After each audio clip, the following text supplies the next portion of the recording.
Hey guys,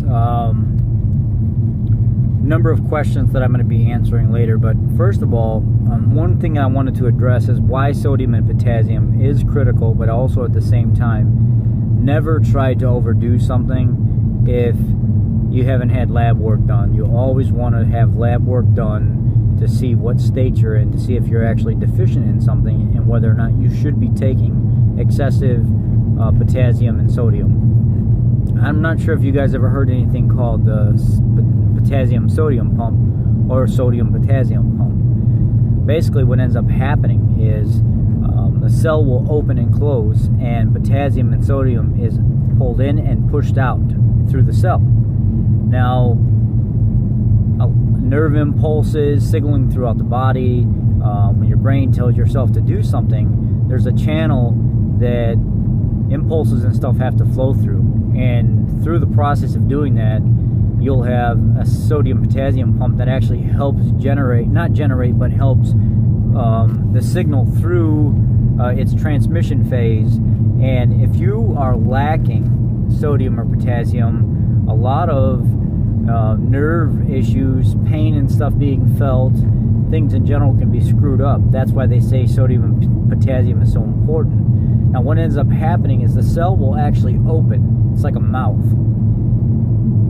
It will attract two potassiums to come in. When the two potassiums come in, ATP will bond with the cell. A phosphate is broke off of it. What ends up happening is ADP is now formed. The cell will open back up. Potassium will go out. 3 sodium will come in. It will open back up, push the sodium back out the other side, and potassium will come back in. And it's this transfer of potassium and sodium in and out of the cell. And in order for this to be successful, you have to have a sufficient amount of ATP as well. Adenosine triphosphate, I think, is the proper term for it.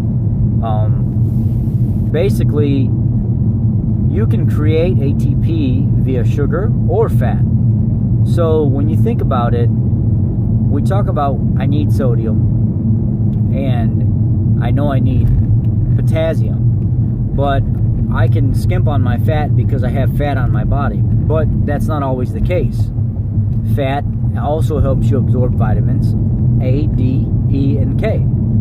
Fat also can be converted into ATP. ATP can be used to help signal the cell to open and close properly so you can get your proper sodium-potassium pump, the cross in the cell that helps signaling, nerve firing, transmission of information. There's a number of things that can happen. Now, I was watching a YouTube video where there was like this young, I think it was a young college guy, and he was explaining this in front of a class. And he said, you remember going to the dentist and having a tooth pulled or something like that, and they have to inject that blocker, you know, the, was it lidocaine or whatever it is?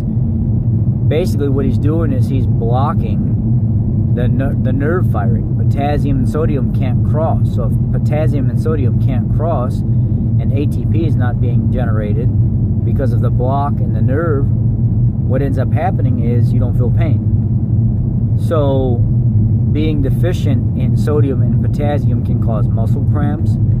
It can cause bowel issues. It can cause cramping in the belly area. It can cause excessive headaches. A lot of release and receiving of information can be interrupted through improper potassium-sodium balance. Some of your metabolic function can be affected by that. Your water retention can be affected by that. So it's extremely important to have a sufficient amount of fat and not be scared of it. But also at the same time, you have to know that sweet spot of I don't need this much fat, but I can have up to this amount so I can lose properly. So there's a number of things that we typically take for granted that we should really be paying attention to, but a lot of it all comes down to make sure you get your lab work done. If you're not deficient in sodium, if you're not deficient in potassium, especially if you've been doing keto for a while and your doctor knows this and gives you a good set of labs, and you see that I'm fine with everything, there's no point in trying to increase or decrease anything because your labs show you're okay. But if you're getting excessive cramping and stuff like that, I would try to increase a little sodium first. If that doesn't help the cramping, maybe increase some potassium. If that doesn't help the cramping, maybe you're not producing enough ATP, because remember, you don't have carbohydrates and sugar going into your body anymore. Maybe you do have to consume a little bit extra fat so you can produce ATP, so you get that proper sodium-potassium cross. There is a number of things that we don't even talk about that I think some of us should be looking into more, especially if we can wrap our mind around it. I like to talk about things. I like to network with people and stuff like that. I'm actually going to probably sit down sometime this weekend and write a little paper out on how important the sodium-potassium cross is and how it functions properly. But that's one of the reasons why we get the cramps and stuff that we do, is we don't have enough sodium, we don't have enough potassium. Magnesium is another thing. If you're sitting down driving a car like I am right now and not really doing anything, and all of a sudden you start getting some leg cramps, if you're sitting at the house getting leg cramps or some cramps in your body, if you're laying down in bed and you're getting some kind of cramps, chances are you're magnesium deficient. If you are doing some kind of muscular movement, sorry, some guy just flew by me in a truck and threw a rock right at my window. Idiots. These guys drive like assholes out here, sorry. If you're doing some kind of movement, walking to the mailbox, getting up off the couch, picking something up, going to the gym, and you start cramping up at that point, chances are it's potassium. Potassium deficiency, or maybe a little bit of sodium with that. I used to be scared of recommending so much sodium, and now I just tell everybody 3,000 to 5,000 milligrams of sodium is a pretty safe number to go with without getting too, like, even some of the diabetics and stuff that are on my keto page, they're consuming upwards of 3,000 to 5,000 milligrams, and they're completely fine. Even people with heart problems.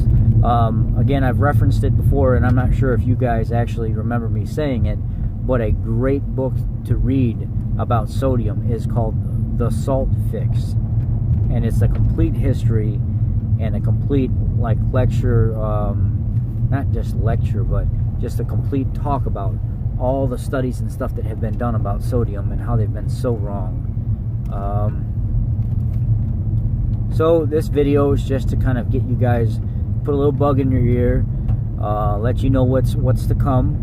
And I want to kind of hit this topic a little bit more because it's something we don't talk about. And I think that with my studying skill and the amount of time that I like to put into this stuff, I would like to share what I learned and just a little bit of knowledge base. Maybe some of us can use it to our benefit. Maybe we're dealing with some extra cramping and headaches and things like that that we could benefit from. So anyhow, guys, just put a little bug in your ear. That's what's to come. I'm going to do a pretty good breakdown on the sodium potassium pump.